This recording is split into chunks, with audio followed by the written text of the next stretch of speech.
So good afternoon, everyone out there in internet land. It's not quite afternoon here, but it feels like it because I've been up for a long, long time.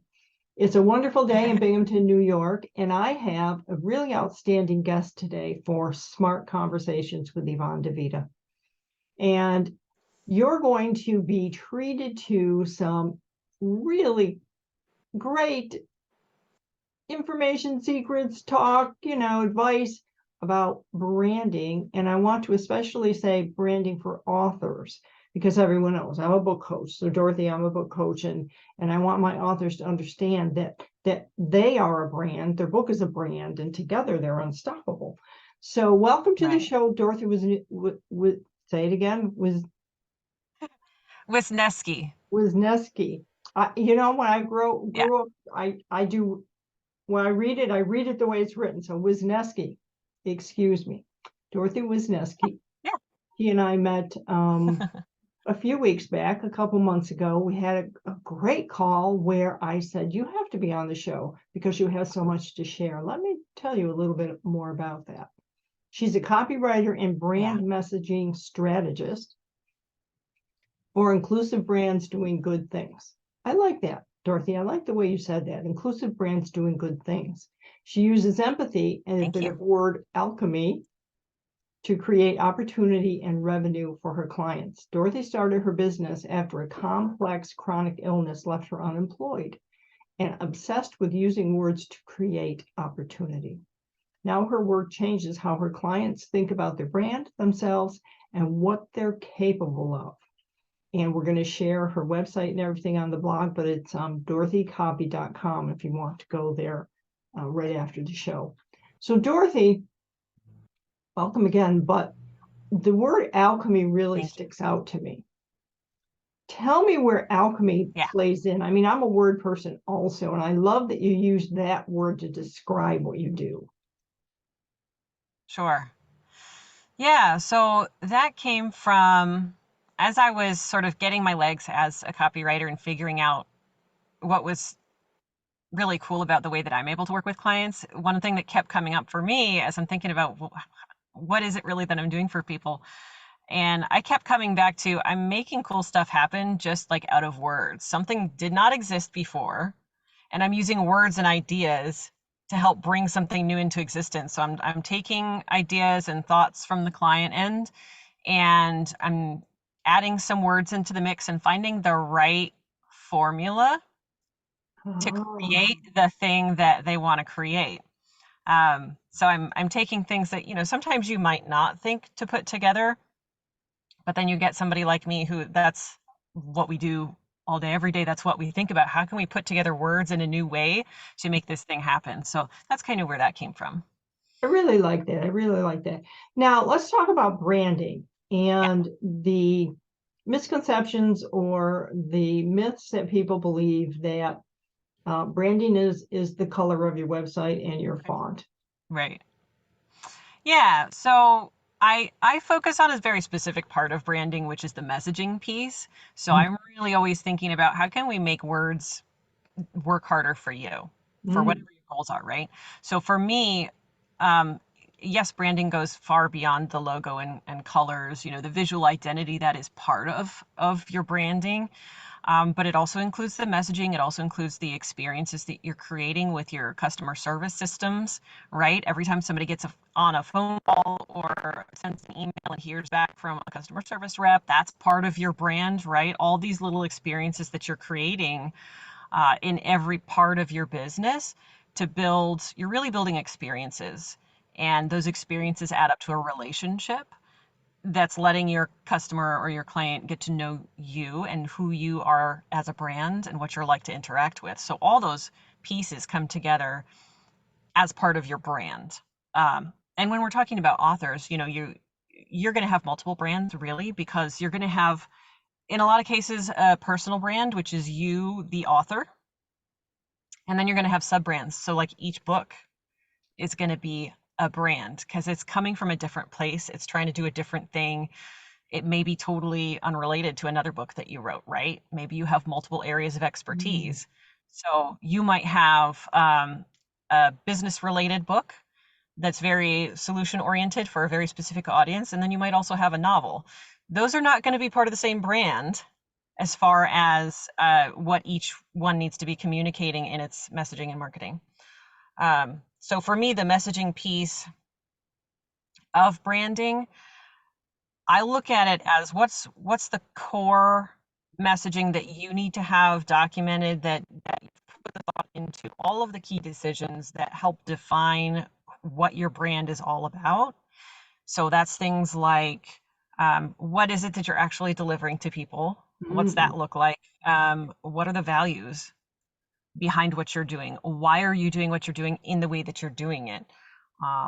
What's your differentiation, right? So a lot of people will talk about the features of whatever product or service they've built out, mhm, but it's really hard for them to describe, first of all, the deep benefit to consumer of that, which is very, very important. And it's very difficult for most people to explain the benefit of their own offer. Um, and then once you've got your deep benefit figured out, what makes that different from what the next guy's doing, mhm. right? And I don't approach it in a way that's super like we're going to research your opposition and uh, I don't take it from a negative standpoint at all. It's very much focused on what is unique and special and wonderful and magical about what you're doing, so that we can figure out how to put all that into words and convey that to the people who need to hear that message. I love So that. yeah. I love the idea of messaging. And when we talked previously, I remember that was the big thing that stuck with me, is that authors need to have their messaging settled. They need to know what their message is. They need to know how to present it, because they want to be interviewed and they want to go out and speak. And that was one Right. of the things you and I talked about, is how does an author create the message? And to your point, maybe the author's not the person who should do that. Yeah, I would say in most cases they're not, because for anybody, you're so close to your own work, and you've spent months or years pouring everything you have into creating this wonderful thing to share with the world. But figuring out how to explain that in a way that's going to connect with your audience in a very succinct way that's accessible and gets attention quickly, that's a really different skill set. So even somebody who works in messaging, even somebody who's a professional copywriter, they create these things for other people. It's very hard for us to do that for our own businesses. um, every time I talk to somebody else who works in marketing, it's the cobbler's children are the ones who don't have shoes, right? We're like, Yes. see, all the things we tell our clients to do. It's hard for us to do that for our own businesses, and it's hard sometimes to get to the point where we're like, okay, now I'm comfortable hiring somebody to do this and just being the project manager. Um, so even if you're very, very good with words, even if you've written, 10, 20 books, that doesn't mean that you're going to be the expert in putting together your messaging to help you promote your books. It's a very Mhm, different skill set. So if it's something that you're struggling with, or if you really don't like talking about the work and you don't want to feel like you're selling yourself, mhm. um, which I hear from a lot of creatives, they feel that it kind of cheapens the work, to go into sales mode or figure out, all right, how am I going to get people to buy what I'm selling? If that's uncomfortable or difficult, there's help out there. You don't have to do that part yourself, and you don't have to do it in a way that feels sleazy and you're selling out. But at the end of the day, you've created what you've created for a reason, and whatever it is that you're building with the work you've created, it's not going to happen unless it finds its audience, right? So for me, putting together the right messaging for your marketing, it's not about trying to convince people to get something they don't need. It's not trying to create a need that Mm. they wouldn't have otherwise. For me, it's really just connecting the people who have something cool with the people who need or want that thing. That's Ah, it, right? It's not about manipulation. Yes, there's a lot of psychology involved of understanding how do people make decisions. What do they need to know and feel at each step of an experience in order to keep moving forward with you mm. in that experience?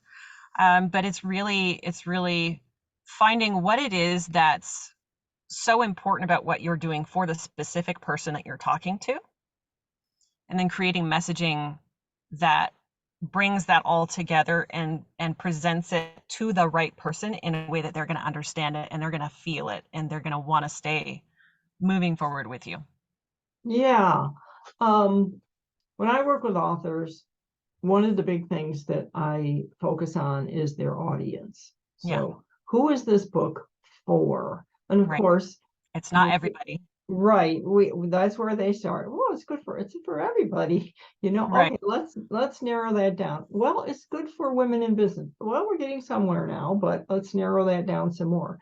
And in the end, the audience, I tell them that I'm serving them by helping them write the book, but I have to always keep my mind on what the reader is going to experience. What do they want the reader to do? Yeah. So I have to sometimes, being a wordsmith similar to you, I have to say this maybe isn't the right word for the readers that you're talking to. Maybe we think of another one.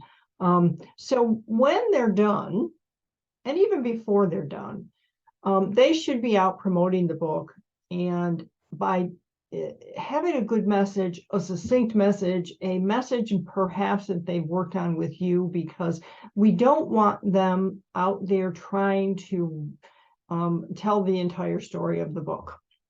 Right. Right?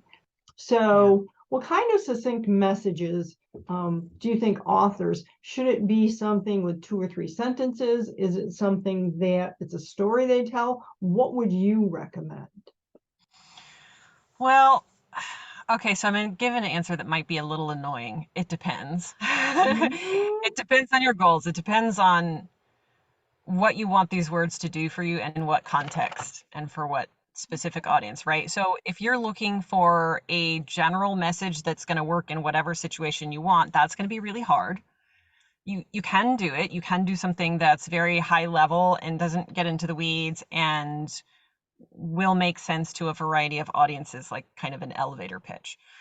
That's possible. But in all likelihood, you're going to have different situations that are going to require those words to be put together in a slightly different way. So, for example, if part of your marketing strategy is you're pitching podcasts to go on their shows and promote your book, right? You're going to want a personalized pitch for each podcast. So it's going to have to be customized with something that shows that you researched their podcast. Please don't send blanket pitches to people that you haven't listened to their show at all. You don't know what their audience is into, right?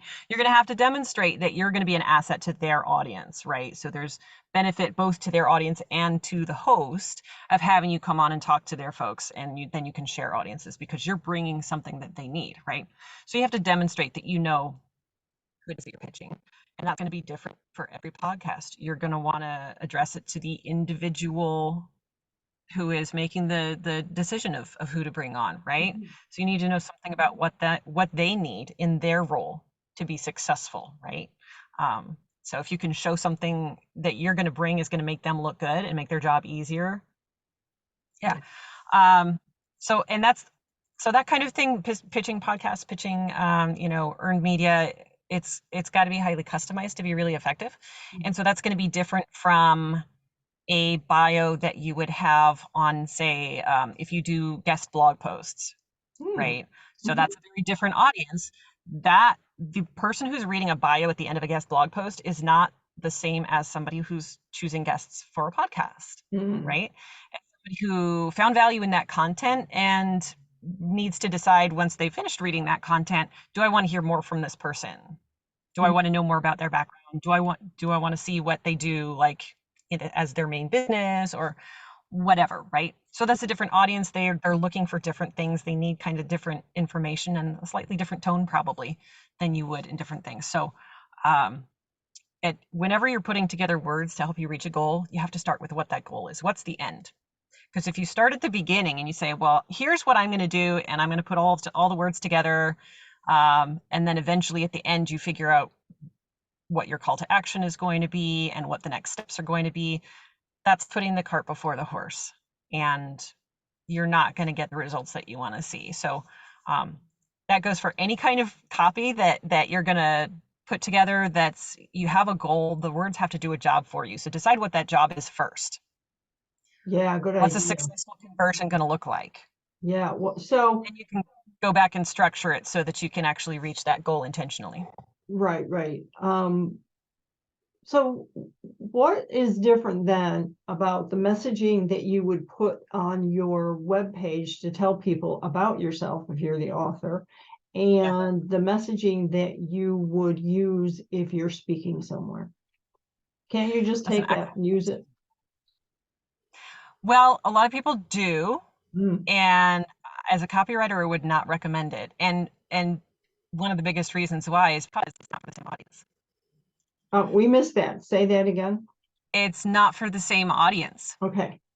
So if somebody is reading your about page on your website,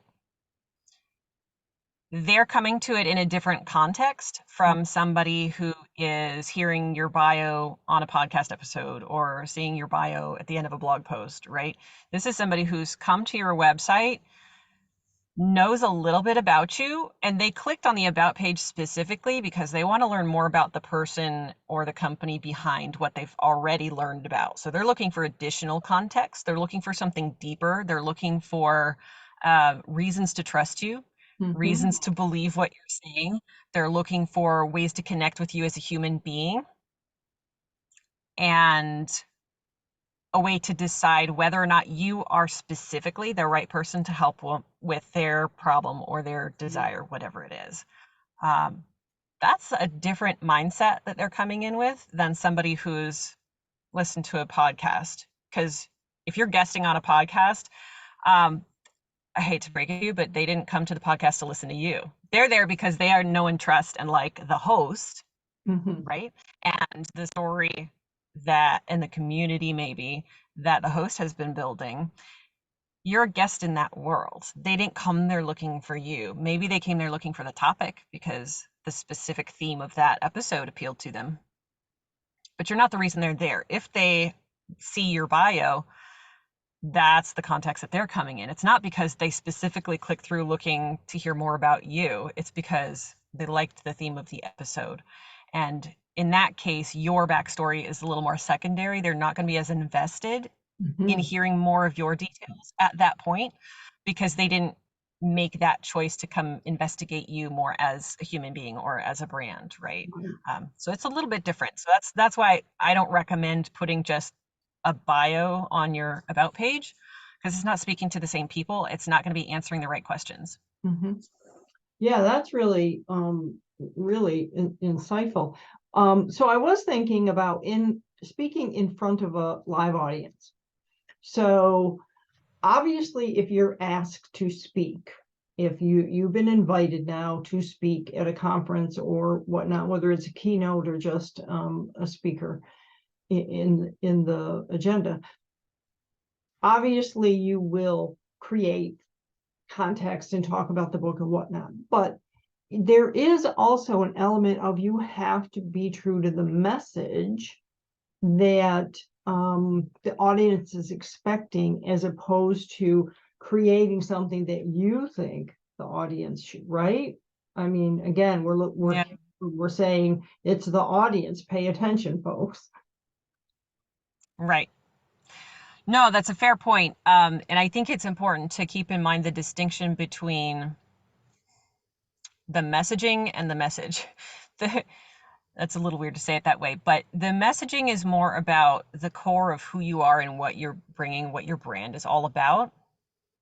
The specific messaging that you're going to use in a particular context, like at a speaking gig or whatever it is, that is not about you. That is about your audience. Mm-hmm. But it has to be presented in a way that represents the core messaging that is about you. So it has to be in the voice that you've decided Mm-hmm. is aligned with what you're doing. But the specifics of it, those are going to be tailored to the audience because the talk you give is not about you. Mm-hmm. The copy you put on your website is not about you. Mm-hmm. Your social media content is not about you. It's about your audience. Right. Because if you're making it about you, and this is a very common mistake that people make, if you're making it about you and you're talking about what's so great about what you're doing and you're not thinking of it from the reader's point of view, it's not going to land. You're going to be the person who comes to a party and just talks about themselves, and nobody wants to hear more about you Yeah. if you come and just vomited what you want them to know about you without thinking about, all right, what is this person going to want to hear? What's going to be meaningful and important or entertaining or enlightening for them, right? So Right, uh, right. just keep that mental distinction between what is the core of what I'm all about that needs to be the common thread through everything that I communicate, Mhm. and in each specific context, what is important to my audience? What do they need from me? And how can I tie that in with what I'm already doing? How can I use the core of what I'm all about to give them what they're looking for? Yeah. So Does that this help? is this is where we come to the realization that hardly anybody can do that for themselves. I mean, as you said, even Yeah. copywriters hire other copywriters because in the end, excuse me, in the end, I think it's really, really hard to stop writing about you because you want people to know, oh, I'm so impressive and I've been here and I've done that, and doesn't that make you want to work with me? And to your point, it's like, well, good for you, but what are you going to do for me? Yeah. Yeah. It's kind of counterintuitive, but that's just how this stuff works. So your copy can't be about you. It's even a page called About Me Mhm. is not about you. It's about your reader. So you have to figure out how to give them what they need and what they're looking for and showcase your brand voice and all these things in a nice little package that's super easy for them to consume and keeps them the hero in the story. And that's really not easy to do unless that's what you've been trained in. Yeah, I mean, keeping them the hero in the story is so, so difficult. I'm a writer, and I still have Yeah. trouble with that when it's about me and the things that I'm trying to communicate. Um, Authors especially, Yeah. I think, get kind of caught up in the, well, I'm the author and they want to hear, about me and about my book. And yes, if let's say you're at a book signing, you're definitely going to read from the book. But I tell my authors that they need to have a story that isn't in the book to tell the audience that will Mm, be relevant. So tell them yeah. something that they're not going to find in the book so that they feel special because now they heard you tell this story. So and I do try to help them write good stories, but even that's very hard. People struggle with the whole, well, I don't know how to tell the story because I don't remember this or I don't remember that. And they're always shocked Yeah. when I say, well, we'll make that part up. But we have. Yeah. Yeah. Sometimes it's not the concrete details that are the most important salient Mhm. piece, right? Because it's really there's something going on. There's something that makes that story meaningful for you and powerful for you. Some reason you chose this is the story I need to tell. This is going to give people an insight they're not going to get somewhere else. Mhm. It's going to bring them further into my world. And that's the part that really matters. So, I don't brand myself as a storyteller. Some copywriters do. They do a lot more on the content side than copywriting, which is more conversion experiences. But you're talking to humans, and humans were wired to listen to stories and pull lessons out of them. It's you can't fight it. it's that's just how we're built. Um, so yeah, anytime you're trying to put together something like that and you're struggling with details, just keep in mind what's the important part of it, and it's Mhm. it's not like what year something happened or the Right, specific person's name.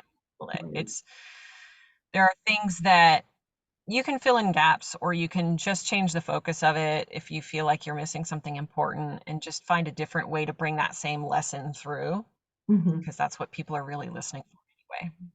Yeah, I think what you said, experience. They're looking to for the experience, and that's the connection that you make, especially if you're doing an in-person event, when you can tell that story that you're pretty sure the elements of the story are similar for a lot of people in the audience, and that's building that emotional connection.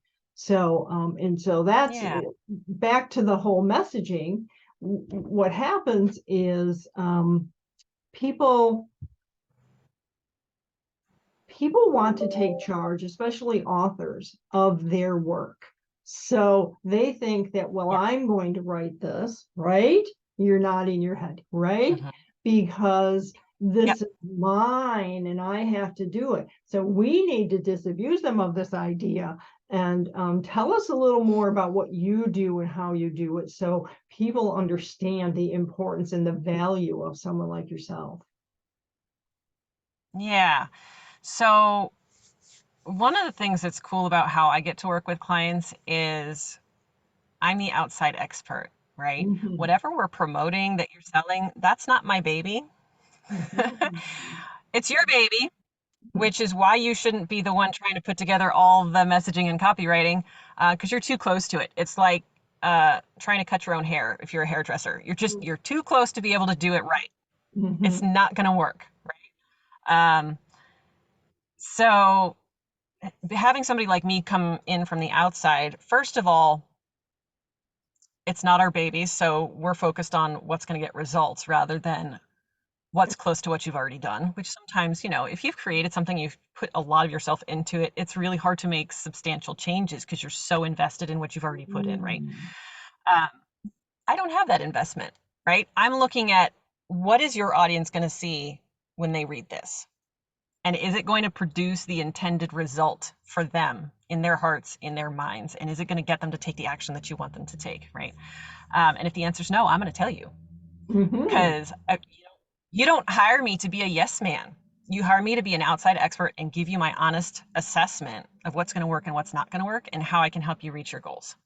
So I can come in and I'm not doing 20 other things in your business or for your brand. I'm focused on how do we get these words to work harder for you and reach your goal, right?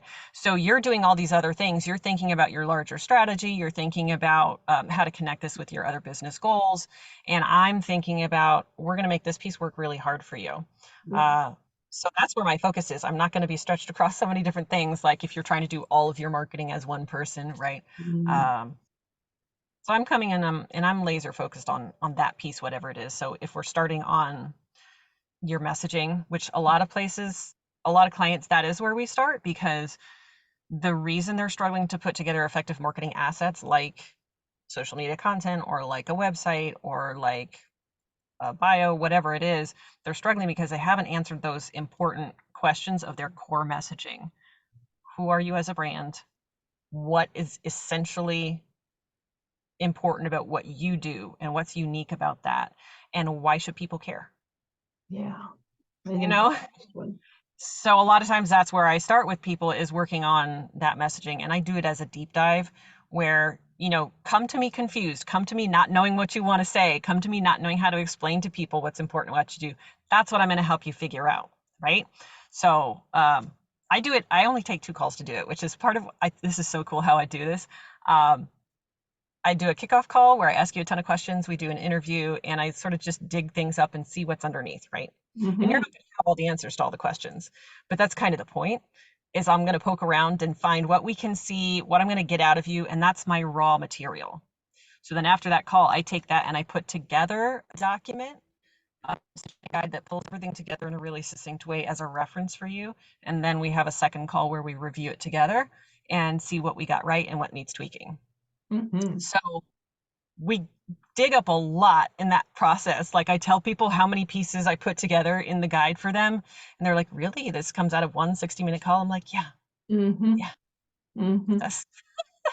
And then you have the finished guide that you and your creatives can run with. So it's not this long drawn out process where we take months to get to know each other and eventually you're going to be comfortable enough telling me what you really want your brand to be about. Mm. No, no, no, no. We're doing this in a week. 2 Wow. calls, Wow. 1 week to turn around the guide, and then you have your foundations, right? Uh, and then you can do with that what you need to. If you're hiring somebody else to write the actual copy, cool. If you want to then work with me to write your copy, awesome.